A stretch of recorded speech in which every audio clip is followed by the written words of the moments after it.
Welcome to ColorCloud story. In the last episode, I shared how my husband tried to send me to a psychiatric hospital to take my property.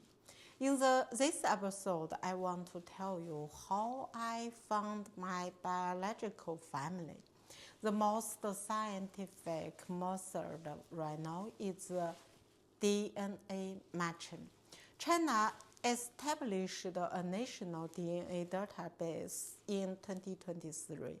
During the pandemic, repeated testing collected DNA information from a large portion of the population. On October 4th, 2025, I sent my DNA sample back to China. That small DNA blood collection card carried more than 50 years of longing and uncertainty about my route. I didn't know if it would bring me my family or just silence. The past year was the darkest time of my life. Trauma memories came back, and both my body and mind were collapsed. After I exposed the harm from my adoptive family and my husband, they fight back. My husband labeled me as mentally ill and even used political accusations to smear me.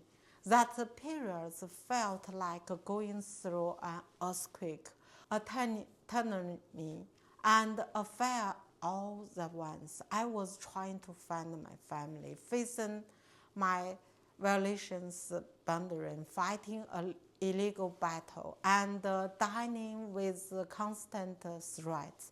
My chest hurt and trouble breathe. I couldn't sleep or eat properly, even with medication. And at times, I could barely walk my dog. If you watch my earlier videos, you can hear it. I showed like I only had one breath left. How strong does someone have to be to survive all of that at once? But I did. I once reached out to a fortune telling. No, for years he was truly worried that I would collapse. For someone in her later 50s, this level of pressure is more than most people can bear. I told him I could accept anything.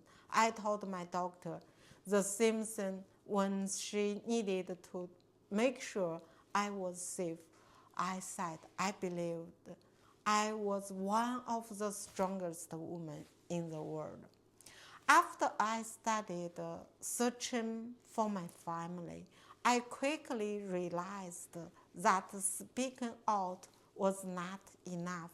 DNA was the most reliable way. I first did a DNA test in the United States. When the result came back, the detail surprised me. I had about some Middle Eastern ancestry. Explained what many people had told me, that I look like a ethnic military in Xinjiang. It also slowed in our appearance. My daughter and I both have brownness, yellow eyes, which is different from the typical dark eyes most Chinese people have. The truth had always been written on my face, but the DNA test done in the US could not match with China's national database. I had to find another way. With the help of friends and followers, I was told about Officer Shang Chaoyang on Douyin, the national DNA systems in Zhejiang. After contacting him, I learned that I had to use the special DNA blood collection card approved in China. This DNA blood collection card could not be mailed directly to the United States. I struggled for more than a month. I tried to find someone to bring it over, but the procedures were too complicated. Trying to get it through customers was too risky. I even contacted Catholic Church in Hong Kong, but they refused to help, even though I am also Catholic. To be honest, I was already very fragile at that time. The pain from trauma, the pressure from my adoptive family and my husband, and the physical discomfort, everything was draining me. In the end, I found a friend in international trader who helped me get the DNA blood collection card from China.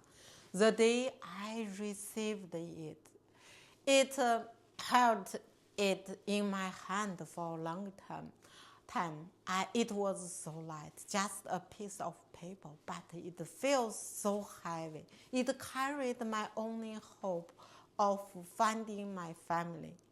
On October 1st last year, I sealed the DNA blood selection card and sent it to Officer Shang. From that day on, I began a long way to more than 3 months. Some people find their families with 20 days just. Lying in the bed, my mind was filled of questions. Are my biological parents still alive? Have they ever looked for me? If the match is successful, what will I say? And if it is false, what will I do? Sometimes I told myself that I had already waited more than 50 years, so a few more days should not matter. But that kind of energy cannot be controlled by logic. It is like standing in front of a door after searching for so long, not knowing what is behind it.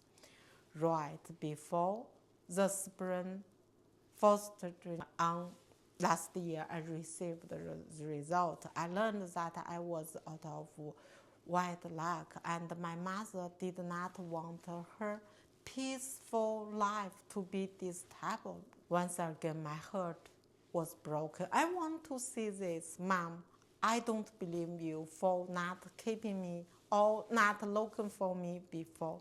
But right now that I have found you and you still don't accept me, after everything I have been through, after waiting more than 100 days through another wave of pain, I can only say that I wish you health, peace, and happiness.